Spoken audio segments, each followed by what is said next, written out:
Okay, well, great to connect with you all. Sorry I'm not there in person.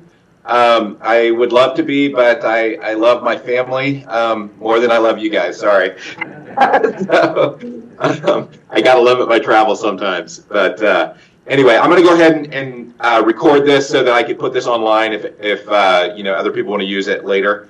So. Recording in progress. Okay, I'm Andrew Sears. I'm the president of City Vision University. I grew up kind of in the hood in Kansas City. I got started in rescue mission work in 1992 as summer staff at City Union Mission in Kansas City. That was back whenever Dan Doty was the young new executive director there, and now he's retired. So that tells you that I've been in rescue ministry for quite a while. You know, they were wondering why this engineer, I was studying engineering at the time, was going and working at a rescue mission. And I didn't really know, but God had a plan. And so I ended up going to MIT next. I did a .com. My advisor, I co-founded a research group with one of the fathers of the internet and kind of had a life burnout and realized my heart was, you know, I turned back to God and realized my heart was for the poor. So I started up an organization that initially was called Tech Mission, and we took over the operations of Rescue College that grew out of the Association of Gospel Rescue Mission. And so we grew the school from about 30 students to about 500 students, and I did my doctoral work on disruptive innovation in Christian higher education in the poor. And essentially what that means is if we were to create a new wineskin for Christian higher education and to center it around equipping people to serve the poor, how would we do that? And that's what we've done with City Vision University. But I was asked to speak on how rescue missions can utilize AI effectively. Now, for some people, they even think about that question. They're like, what? That doesn't even make sense. So let me jump into that question because I think it's pretty interesting. You know, one of the first starting points is our theology solid? Now, a lot of people who are super risk takers in terms of doing urban ministry, you know, they love to take risks to love the poor in the name of Jesus. And, you know, they go and part of your job is to help equip people in your city to say, you know what, more people need to be doing this. You can't just be afraid of the stereotype risk that if you go serve at the mission, you're going to get shot or something bad's going to happen. And people get exposed to the city, they get exposed to the, you know, working with the poor, and they realize that, you know, as long as you know what you're doing, you're working with people who know what they're doing, then, you know, then it's going to work out. So, and it's kind of the same thing with technology and AI. So, you know, are we willing to use technology and AI to love the poor in the name of Jesus? That's essentially what we're trying to do. So, and you can't be afraid of the stereotype risk of AI. I mean, there's all this stuff of like, okay, AI hallucinates, AI does this bad thing.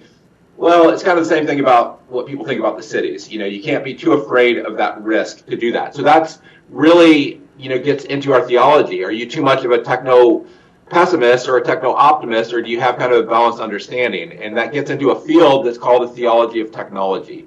And I'm not going to go into all the details, but what that is an emerging field that adopts other disciplines and, you know, adopts, you know, general theology and applies that to fields like media ecology, theology of work, the field of studying science and religion, technology and media addiction, technology and ministry.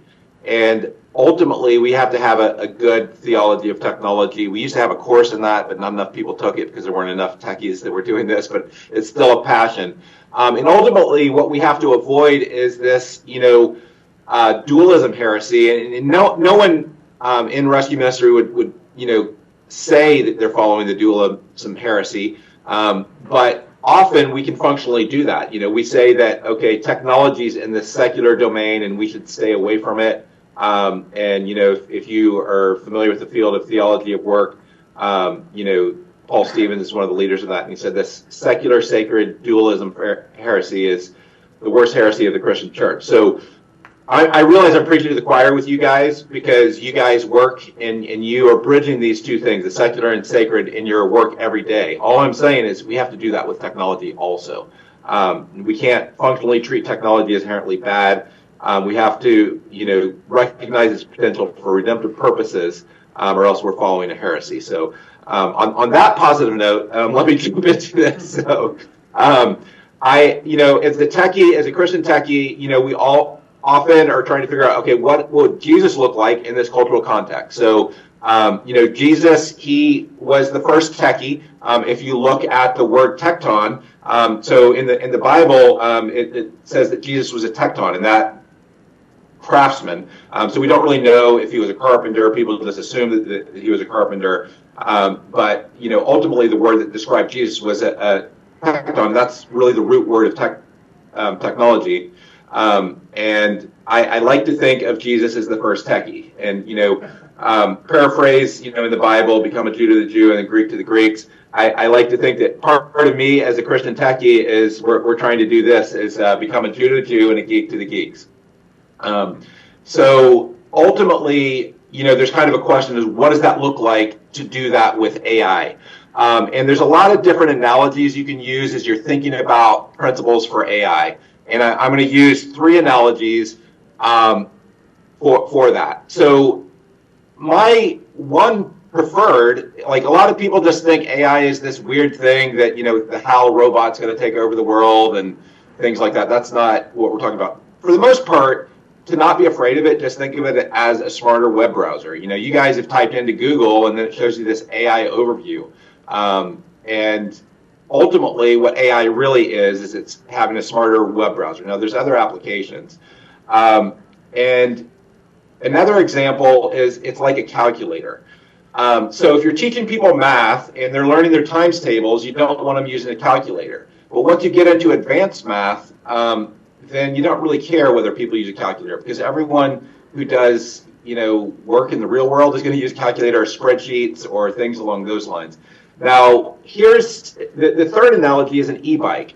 And with our students, I often find you have the e-bike problem. So I live on a hill that is extremely steep, and I try to pedal my bike up that hill, and I can barely do it. Now, if you have an e-bike, you can pedal, or you can press a button where the bike does all the work for you. If you put 100 people on an e-bike on my hill, how many of them do you think would pedal? Probably 0, because they're just going to say, this hill's too hard, and I'm going to have the e-bike do the work for me. So that's what happens whenever you give students AI, and they're more junior students and they don't know how to use it. So there's 4 principles that I've learned in working with students and working with other people. AI is more likely to be abused by those with less education and tech savvy. So our intro students, we had a student who, and we have AI detection whenever people submit assignments, and this, we flag those assignments. We have an AI, use policy with our students. But we had a student that submitted, and she actually had a bachelor's degree from a reputable Bible school, but she was submitting papers, and it was all AI written. And she, I talked with her actually it was a Zoom meeting, and she lied to me to her face and said it wasn't written by AI. And then I said, well, what about this part here where the AI invented a new book of the Bible, and it invented verses, and it was quoting from the verses that was a new book in the Bible? Well, that's the type of problem that I'm talking about of people, abusing this. So AI, I think, is most helpful for those that are in senior leadership, and it can make your work more effective, just like a web browser would. It can be a game changer in terms of research and learning, and I'm going to use some examples of that. And I think that the way to think about it, it's an important skill for rescue mission leadership to develop your ability to engage with AI, similar to using web browsers. So a lot of the answers that I'm able to come up with that my junior staff can't do, it's because I know how to do better Google searches than them. It's the same thing, in terms of writing prompts for AI. There's this term they use, prompt engineering. I think that's overstating it, but the prompts for AI are a lot more complicated to design, and you can do a lot more with them than, say, a web browser. Now, one of the other principles of AI is to understand where we are in terms of technology development. So you have bleeding edge technologies, and then, so like in digital cameras or like smartphones, I was uber nerd, and I got, the first models that came out, and they were horrible. But then, what happens is iPhone comes out and they design the phone for the rest of us. Apple designs the phones for the rest of us. So the question is, where are we in terms of technology adoption? Most AI products are kind of here. They're starting to develop some products that are here, and I'm going to try to focus more on these products, not the gee whiz products like, are you going to have a self-driving car? Me and my kids were in San Francisco last week, and they had all the AI, self-driving cars in San Francisco. It was amazing that, it took us from one place to another. There's no driver. They wouldn't even let you sit in the driver's seat, even though there was one. But then whenever there's gridlock traffic, I noticed that about every fifth car was one of these AI bots, and AI bots didn't know how to handle gridlock traffic because they wouldn't, break the rules, and then they made the gridlock even worse. So anyway, that's not what we're talking about. We're talking about, impactful, transformative uses. So let me talk about ways to use AI. Just the main way to use AI is through chat interfaces. So in Microsoft, they have their copilot.microsoft.com. It used to be called Bing Chat. In Google, it's gemini.google.com, or you can go to chatgpt.com. So that's the basic interface. Now, for both Google and Bing, they will add in some AI responses, but if you want to really engage with this, what you need to do is pull up those 3 websites. So if someone asked at the beginning, how do you learn this? It's like riding a bike. The first thing you need to do is ride a bike. And then you can kind of get better at it over time. But you can look up things, but it's really, you learn by doing on these things is the best way to do it. Now, you can expand your knowledge by looking up things. Now, there's more advanced tools, and I do a lot of stuff with something that Google has called Notebook LM. And it's particularly helpful to upload a collection of documents and books, say for grants. I'm going to show you how I'm using it around rescue mission history. It's also useful for image generation. So if you're doing a PowerPoint and you want an image, you don't want to have to pay for it. You just have it, generate the image that you're looking for. And it's been amazing the type of images that they can do. If you want to get more advanced, there's things that's called Gemini Gems. And that's where, say you wanted, your development department wanted to create a library of all your grants that could speed up your grant development. Then you could use something called Google's Gemini Gems, and then there's going to be specialty services. Now, this is just kind of an outline of my talk, so don't get overwhelmed by this. I'm going to provide some examples of these. So this is kind of the list of the type of AI that you might want to use.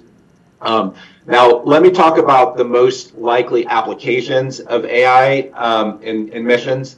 And so the main way you're going to use it is going to be another tool you use in daily tasks similar to Google Search, but with more advanced capabilities. Then I think the area where it's going to get used the most is going to be in development. It's going to speed grant writing. There's likely going to be specialist vendors that are going to come out. I'm skeptical of those vendors in the short term. The reason is because the hard part of this is not people who specialize in fundraising or grant writing. The hard part is the technology. And Google and Microsoft and maybe OpenAI are going to dominate this space, and a lot of the other people aren't going to be able to do this. So I wouldn't say rush out and get your development people, doing this a ton, but they should be learning about it. The area that I think is more applicable, any sort of learning and research. So like program research, compliance, policy, procedure research. It's a complete game changer, for this. Over the next decade or two, it's going to really revolutionize a lot of that. Over time, I imagine, many of you have to engage with 211, but there's going to be AI tools that are equivalent of 2011. So, someone who's in trouble and they need help, imagine, 211's kind of clunky. Imagine something that could provide, okay, you have these 10 problems. These are the 15 best possible solutions in your city to those 10 problems for that person, trying to solve that type of approach. And then the other areas and the things I put in bold is where I'm going to focus on is some of the examples. Learning from other missions. So City Vision, I'm using kind of my MIT background to start to develop things that we're calling toolkits, but they're really just libraries of resources that, in the long run, the main use for them is going to be with AI, and I'll show you an example of that. But the other, I think, big opportunity is going to be employee and client training. It's going to allow you to customize your content for your audience, and I'll use an example of that and connect your missions history with a larger history. So let me talk about what we're trying to do with City Vision. So we have a 5-year plan. We just started, and we have a 5-year. So some of you went to Andrew Eason's talk on our Wounded Healers program. So we have about 100 some partners, and our goal is that for their program graduates, that 10% of their program graduates are going to participate in our Wounded Healers program. We're not going to be a solution for everyone, but for those, and they're going to have dramatically improved outcomes for those that participate in that. And then for staff, most of our students, most of our 500 students are staff in your organization. So what we want to do with most of our partners is we want to enable them to more than double their total staff training hours.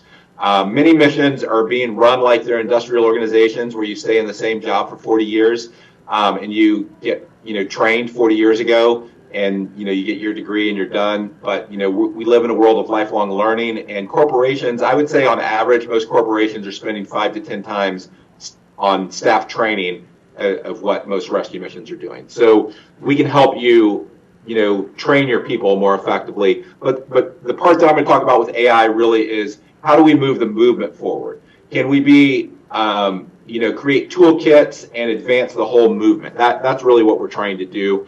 Now, with that, what we're doing is we're creating these kind of innovation hubs and these toolkits. So we have one around HR and staff. We have development. We have some around social enterprise, program and counseling.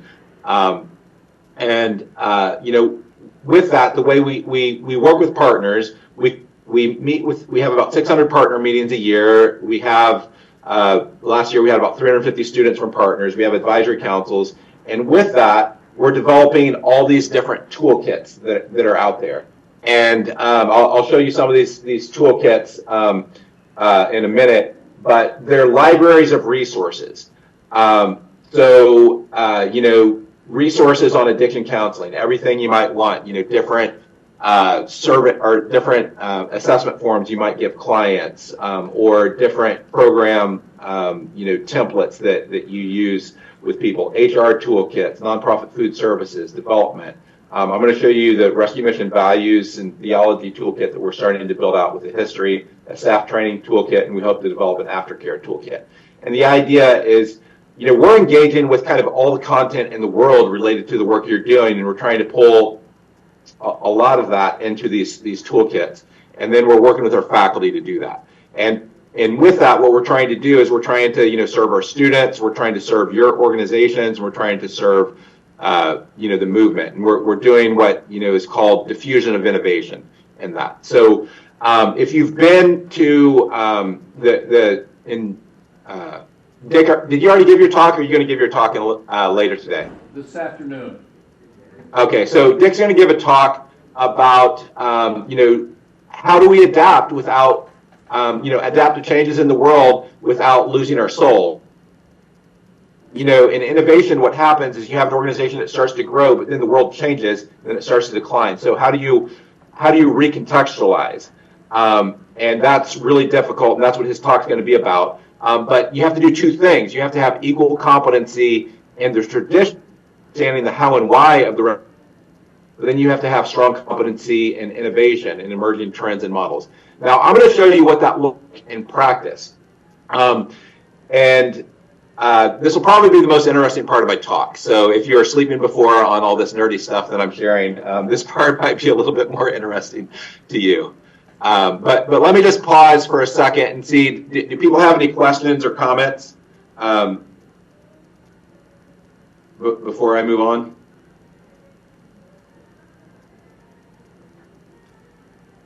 Okay, I'm gonna go ahead and jump in, and then I'll open it up more widely for questions later. So I mentioned these toolkits. So Dick McMillan, Dick has worked in the rescue mission movement for more than 50 years. We're working on a rescue mission history project and using AI for that. And what he's been starting to do, one of the tragedies of rescue missions in general, from a history perspective, is you guys are so busy doing the work and saving lives that no one's writing the history. There haven't been any good histories written about the rescue mission movement for decades. And most of the good histories are like 80 or out of print. So what we've been starting to do is let's scan some of those out of print histories, let's combine them together, and put them into a public domain archive, assuming that works, and then share them with people. So what I've done is I've combined all that into a Notebook LM history. So let me kind of explain to you the three parts of what this looks like. Now you could do this so that if you look at the web address is just notebooklm.com. Now there's a free version. I paid for the plus version that allows you to do a little bit more fancy things, but most of this is available. And what I did is I imported those books. So we have like 5 or 6 books there. But we've also been going through, and I designed a Gemini project, a Google Gemini project. Let me see if I can pull that out. Just give me a second to try to find that. So my Google Gemini project is right here. And I asked it, I gave it a list of all the rescue missions that we have in our database. It's about 460 rescue missions. And then I asked it to compile a list of their history web pages, and I've been going through and importing these. I'm not through it because it came up with way too many. But what I've been doing is going through. So it took it about 5 minutes to come up with the history web pages of about 460 rescue missions, and it also identified when those rescue missions were founded, and I've been combining those and then importing those into this, where is it? Notebook LM. So if you go here on Notebook LM, you first have the sources, and you can add documents. So if you're going to do grant writing, you could add like 100 grants that you've done, and then you say, write a 5-page grant focused on this topic, and that's compliant with this sort of template, and it would write a grant for you. Now, you don't want to submit that grant, but it might make it twice as fast to submit that grant. Now, so what I've done is I've added in all these websites, I've added in YouTube histories, I've added in different Google Docs and things. So if you go down, I think I have about 150 sources that's a part of this. So I just asked it, I asked it a question for all the rescue missions on the list, when were they founded? And it took it about 3 minutes, and it gave me a list. I don't think this has ever been compiled. So in 3 minutes, I compiled something that was never done, probably in the history of the rescue mission movement, of a list of every rescue mission and when it was founded. So it was able to do that using various websites and using this book history. I've been wanting to, and I haven't had time to do this, I've been wanting to create kind of like a family tree of rescue missions out of this. But let me show you some of the more applicable things that I've done with this. So one thing that you can do with Notebook LM is you can have it generate a podcast. And let me just make sure that I'm sharing in a way that you guys can hear my audio. Let's see. Share sound, optimize. Okay. Let me make sure I'm sharing the right screen also. So share. Okay. All right. Now I'm going to play something, and if someone can tell me if they can hear this. So it takes it about 2 minutes to create a history, and I gave it some very specific instructions on how I wanted it to generate the history. And what I did is I wanted this to be essentially like a podcast that's designed for someone who's new at a rescue mission. Now, listen to the quality of the voices on this. And welcome, everyone. Today, we're doing a deep dive into something really inspiring. Can you guys hear that? Yeah. Okay, so this guy has a way better radio voice than I do, but listen to history of the rescue mission movement. Yeah, we want to sort of peel back the layers and look at the origins of this incredible work. Exactly. And maybe you're new to the rescue mission world, perhaps just started working or volunteering somewhere? Right, so we thought this would be a great way to give you some context, understand the roots of the movement you're now part of. Hopefully it's inspiring too. We've pulled together quite a bit of material histories of specific missions, broader analyses, you name it. It's a rich history, definitely. So our mission today, if you will, is to trace those origins, look at the key people, the core values, the impact. And really connect it all back to the work that's happening right now, the work you might be involved in. Okay, let's dive in. Where do we even start? What were those very first impulses, the seeds of it all? Well, you really have to go back to the source, right? The teachings, the actions of Jesus Christ. That foundational element. Yeah, that idea you hear quoted sometimes, like from the gathering place. Whatever you did for the least of these, you did for me. That really captures it. That focus on caring for the marginalized, the vulnerable. Precisely. And, you know, even in the very early centuries of the Christian church, charity work was a big deal. Maybe not formal rescue missions as we know them now, but... But the groundwork was there. That spirit of compassion. Exactly. It laid a foundation for the more organized efforts that came much later. So when did things start getting more, well, organized? When do we see the first actual missions? It's interesting. People often point to the Jerry McAuley as like the big starting point, and it was hugely influential, no doubt. But maybe not the absolute first.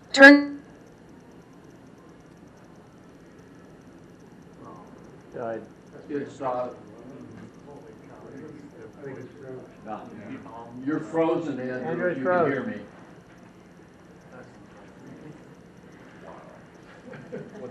I'm afraid that this might happen, but hopefully he'll come back with us while David does that. Where was the first actual mission? New York? No. That's what he said. Go further than that. Probably in Britain. Anybody? London, U.S. Glasgow, Scotland, 1826. A fellow by the name of David Naismith started what most people have traced back as the first city mission. That actually predates the Salvation Army. And if you look back at the history of William Booth, you find out that his first full-time job before he actually started the Salvation Army was the city mission. And someplace along the line, some paper quoted, "This people are like an army that are trying to save souls." Recording in progress. He walks into Macaulay's mission, has this profound conversion experience, changes his whole life. Wow. He doesn't keep it to himself. He encourages his brother, Colonel Henry H. Hadley. Colonel Hadley. Yeah. And he goes on to found something like 60 other rescue missions across the country. 60. Okay, so I don't know about you, but the first time I heard a podcast that was auto-generated, so that was auto-generated, took it about 3 minutes. Part of what's interesting about that is that can be done for any mission. So let me just show you an example of the prompts that I used to generate that. And this is what I mean by like getting good at prompts. So I asked it to design this for staff orientation. So I said, focus on the history of the rescue mission movement to inspire new staff and supporters of a rescue mission. Include key historical figures and organizations, summarize the biblical basis of the work of rescue missions, and what's unique about their approach and values and their overall impact. Explain their mission as a part of that movement, and in this case, I was doing it for Citygate, but it could be for GRMF. Connect the movement of the works of Jesus in the early century of the Christian church and charity work, and it came up with that. Now, here's where this gets interesting. This is where this can be applicable for staff training. So I thought that Bram was going to be here, but I don't think he is. I could have done this for City Union Mission, too. And City Union Mission would have been a good example since Dan Doty's there, and there's really good history on it. But I asked it to prepare an orientation, prepare this as an orientation for new staff and volunteers at the Bay Area Rescue Mission. And essentially what it did is it did a podcast like that, but it was all, say, hey, welcome to the, Bay Area Rescue Mission. Here's how this mission connects to the larger movement. Here's the history of this mission. And here's how this connects to the larger movement and, the Jesus work and the work of the early church. And that can be inspiring for people, right? So it's not going to be the only resource. It's not going to replace, you as an individual training people, because we don't want the computer to replace us, but it can augment that. And if I were a new staff at a rescue mission and, Dan Doty presented the history, and then they also said, by the way, there's also this podcast that summarizes the history, I would have been doubly impressed. I would have been impressed by hearing, Dan Doty share the history, but I'm like, hey, these guys are current with technology. They just did an AI overview of their history. So that's an example of how you can use this. Now, the other way that this can be used is, generating a better history for your organization and tying your own history. So for any one of you, and I can share this Notebook LM with you guys. If you have a Google account and you send me an email to andrew@cityvision.edu and send me your Gmail account, or if you're using Google for your email, services, I can give you access to this. And then you guys can try out some prompts. So you can go and you can say, write a history. Well, why don't I just go ahead and do it? So write a history of city, union, mission in Kansas. And then let me include some of these things.